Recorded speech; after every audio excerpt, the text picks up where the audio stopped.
Assalamualaikum warahmatullahi wabarakatuh. Selamat pagi anak-anak Miss yang soleh dan solehah. Apa kabar kalian? Semoga kalian baik-baik saja ya dan masih semangat untuk belajar daringnya. Hari ini kita akan belajar tema 4B subtema 3 pembelajaran 5 dan 6.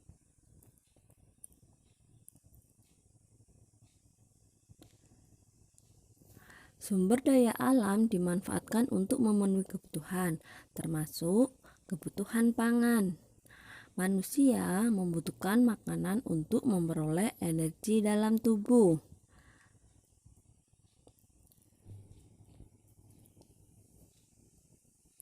Salah satu makanan pokok di beberapa daerah di Indonesia adalah jagung. Jagung dapat dijadikan atau dapat diolah menjadi makanan lainnya seperti jagung bakar,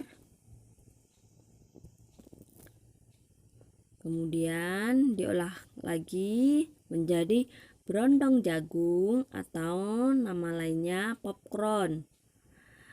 Yang di samping olahan jagung lainnya yaitu sayur asam. Biasanya jagung juga dijadikan atau bahan tambahan untuk sayur.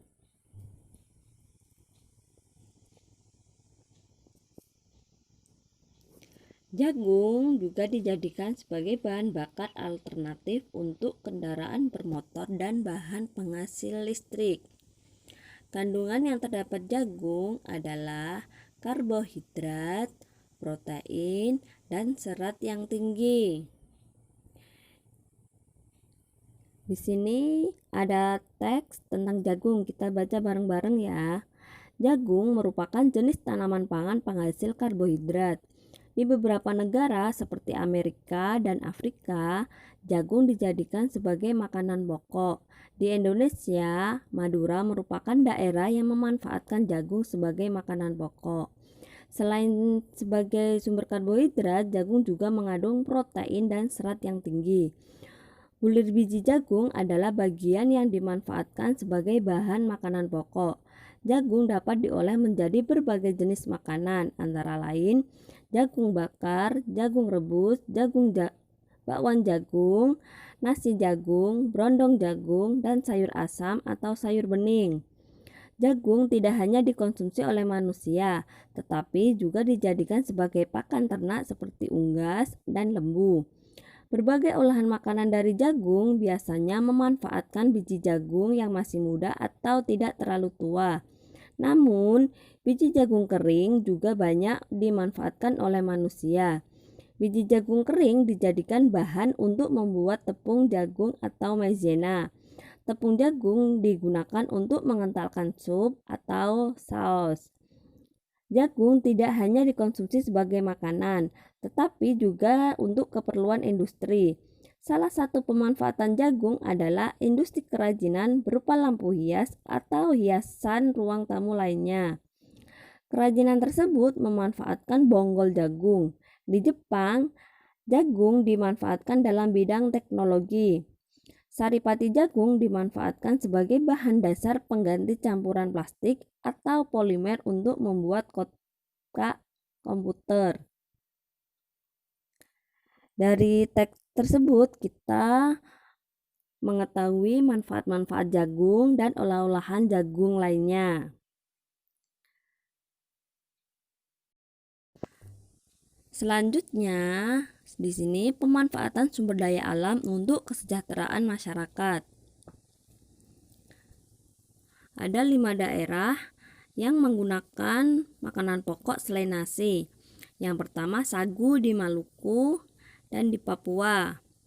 Yang kedua beras singkong di Cirinde, Cimahi, Jawa Barat. Yang ketiga sakelan di Desa Segedong, Temanggung, Jawa Timur.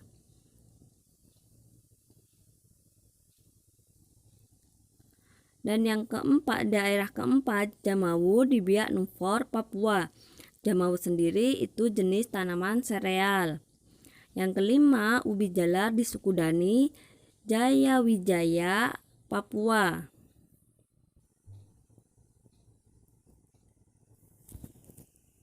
Kemudian sekarang fungsi tempo lagu. Fungsi tempo pada lagu adalah untuk mengetahui tinggi rendahnya nada dalam sebuah lagu. Ayo kita bernyanyi bersama-sama tentang becak yang diciptakan oleh Yusuf.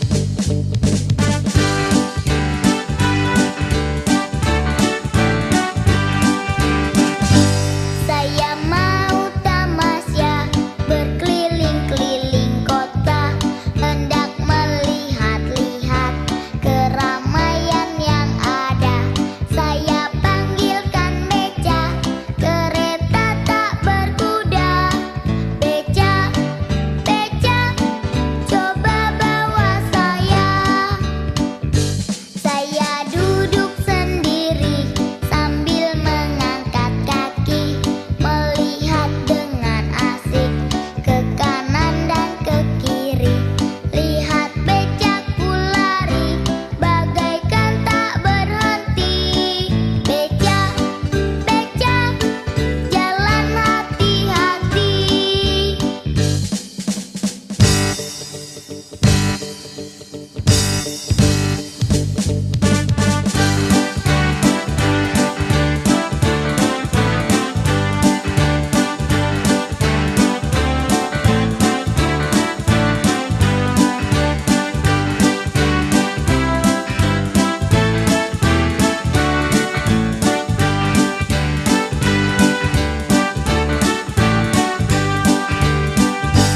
Saya mau tamasya berkeliling-keliling kota, hendak melihat-lihat keramaian yang ada. Saya panggilkan beca, kereta tak berkuda. Beca, beca, coba bawa saya.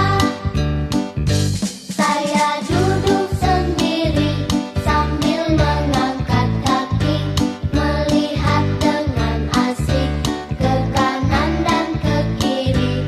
Lihat becakku lari, bagaikan tak berhenti.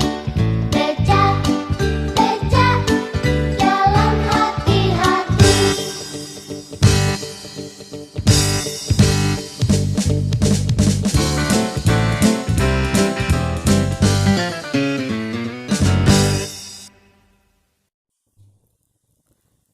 Setelah bernyanyi bersama-sama, kita belajar hak dan kewajiban menghemat energi. Masih ingat hak itu apa dan kewajiban itu apa? Hak adalah segala sesuatu yang mutlak milik kita. Sedangkan kewajiban adalah segala sesuatu yang harus kita lakukan dengan penuh tanggung jawab. Sedangkan penghematan merupakan tindakan mengurangi jumlah penggunaan energi. Kewajiban dan hak harus berjalan seimbang. Yang pertama kita bahas hak dan kewajiban kita terhadap air. Apa saja hak yang kita peroleh dan kewajiban apa saja yang kita lakukan. Hak yang kita peroleh dari air, yang pertama, air digunakan untuk minum, untuk mandi, untuk memasak, dan untuk keperluan rumah tangga lainnya. Sedangkan kewajiban yang harus kita lakukan, yang pertama, kita harus membuang sampah pada tempatnya. Yang kedua, membersihkan selokan. Yang ketiga, mengadakan reboisasi.